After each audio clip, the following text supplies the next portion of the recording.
Aya pikir naon, akang nyauran Nyai. Dupi Nyai tadi tas di mana?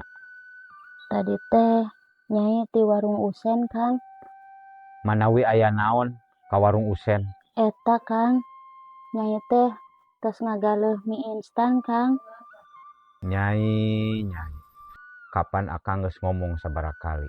Yen mie instan teh goreng keur kasehatan, lamun remen-remen teuing nuangna. Sumohon, Kang.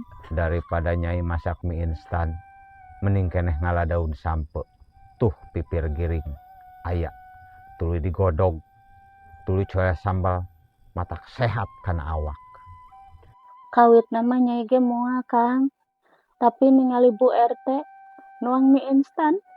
Meni peureum beunta, Kang. Nyai kumerot ngelegan ciduh. Teregdeg be Nyai teh mangkat ka Usen, Kang. Meser mie instan.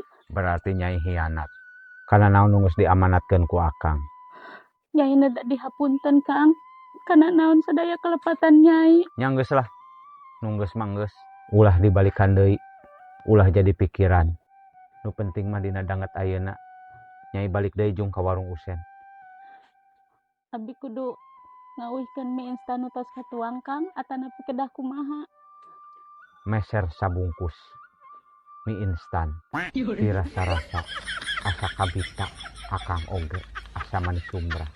Tapi kade poho pangmasakeun panganuankeun sangu anuan ku caos. Embang rada mirasa kaciduk. Ngamana acisna, Kang? Wartoskeun be nganjuk heula. Engke lamun gaduh artos ku akang digentosan. Sumohon, Kang.